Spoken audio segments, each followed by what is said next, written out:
Millionaires of Reddit. What did you really go through to get where you are now? No motivation quotes, just the truth.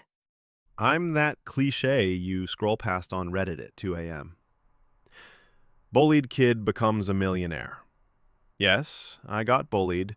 Yes, I'm a millionaire now. Number. The money didn't fix it. It just means I never have to ask people like them for anything again.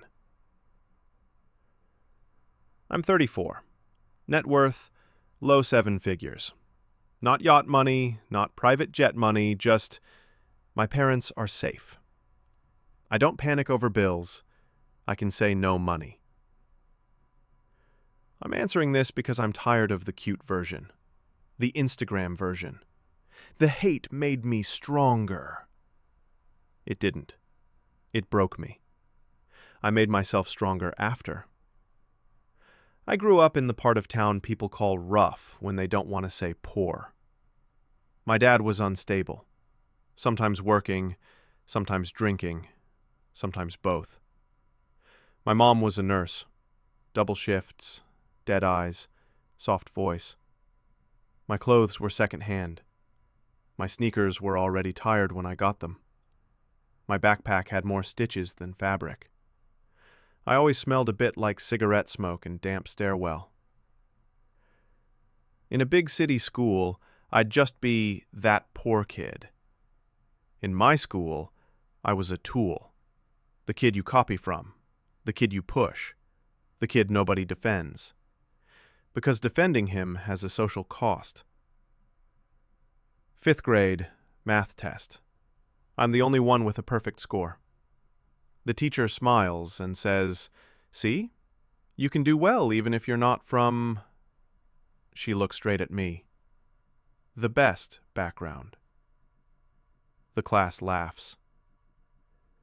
After school, one of the rich boys walks up to me. "Hey, genius. You'll do my assignments now. You're not going to be anyone anyway. Might as well be useful." I laugh. Because what else do you do at 11 when someone confidently tells you your future? It escalates. Slow, quiet, constant. Photos of me with our half-broken laptop circulate in the class chat. Captions, CEO of garbage tech, future billionaire of the slums. Teachers see it. Best comment I get is, just ignore them. They're jealous. They weren't jealous. They were entertained. By high school, the tone changes. No more nerd. Too soft. Now it's, look at you. You're nobody. You're never getting out of here. You, CEO? You can't even afford braces. Accurate. I couldn't. One day a guy asks, "So what are you going to be?" I say, "A developer. Maybe start my own company." He smirks. "I'll be your boss one day." He sells bullshit supplements on Instagram now. Life is patient with its punchlines. Home is not a safe place either. Bills, debt, fights in low voices. My mom doing math over cold tea. If we skip this bill, they cut power. If we skip that, they send lawyers. We take a small loan to buy me a used PC. It overheats. The fan screams. The screen flickers. But it turns on. That's all I need. Nights become my only freedom. Everyone's asleep. The house is quiet. I'm online. I steal knowledge wherever I can find it. HTML, CSS, PHP, basic design, SEO, funnels, copywriting. Whatever looks like something someone, somewhere might pay for. Not because I believe in destiny, because I want a way out, and because I want them to be wrong about me. Spite is a dirty fuel, but it burns. College?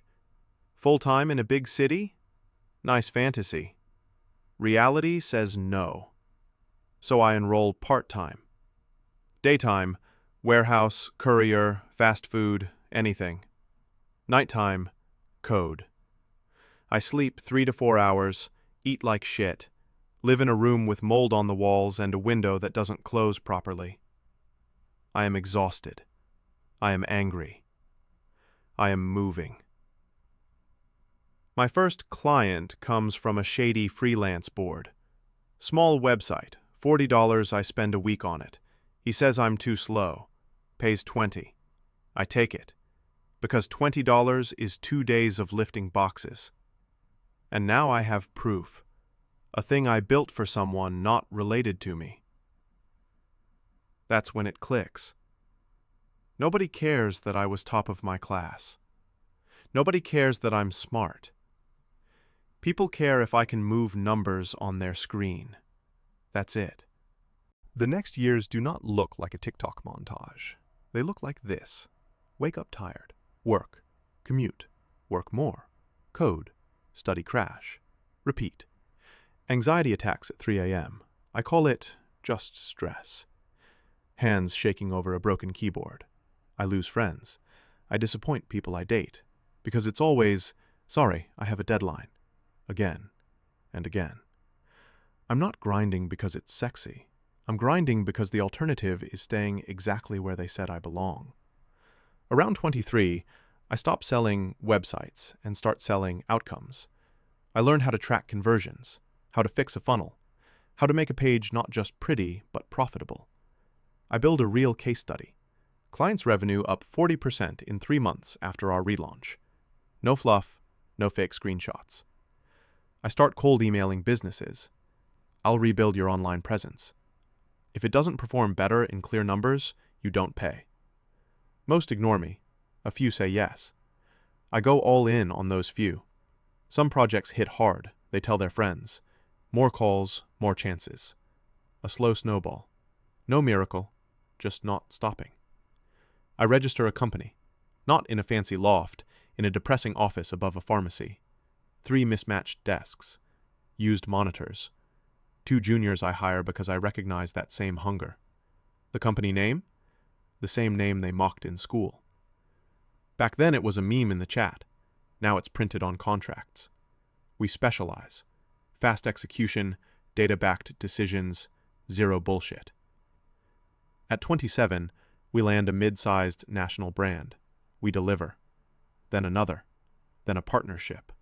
Eventually a bigger group approaches us. Acquisition offer. We negotiate. I keep equity.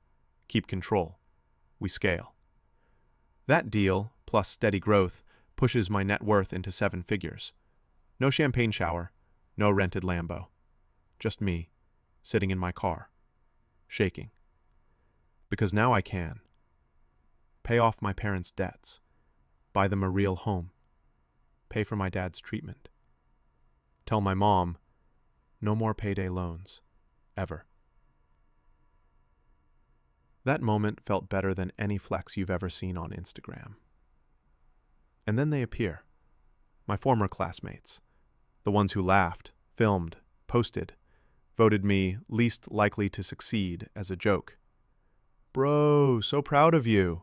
Knew you'd make it, man. We should do a project together. Any openings at your company? I hate my job, lol. Recommend me on LinkedIn? We go way back. One of them, the one who once spit in my face, writes, "We were just kids, no hard feelings, right? Help me get a better position." Here's the truth. We are not friends. We are not brothers. And yes, there are hard feelings. People love to say, be the bigger person. I am. I don't expose them. I don't stalk them. I don't waste my life on revenge. But being the bigger person doesn't mean giving them a shortcut into what I bled for. Now I mentor kids who are where I was, broke, scared, ignored. I give them advice. Sometimes I give them work. My old bullies, they can figure it out the long way. That's not bitterness. That's boundaries. Did the money fix the trauma? Number. I still scan the room when people laugh. I still flinch at, relax, it's just a joke. I still hate watching someone with power humiliate someone without it. Therapy helped. Time helped. My work helped. But let's kill the myth. Bullying doesn't magically create champions. It breaks kids. Some of us crawl out of the wreckage and build anyway. The strength is ours. The damage is on them. So, to finally answer, Millionaires of Reddit, were you bullied? How did you make your money? Yes, I was bullied. I made my money by learning skills that pay, by working when no one watched, by solving real problems for real businesses, by saying no a lot, by refusing to stay where they decided I belong. Spite got me started. Responsibility kept me going. If you're the one getting torn down right now, you're not overreacting. It is wrong. Use their voices as noise, not as your script. Learn something portable. Code, design, copy, sales, data, languages. Stack skills until you're undeniable. One day, someone from that classroom will say, "Hey, remember me? We went to school together." And you'll think, "Oh, I remember. But I don't need you." And if you were the bully, don't send "we were just kids" followed by "can you get me a job?" We remember. Some of us forgive. Some of us just move on. None of us forget.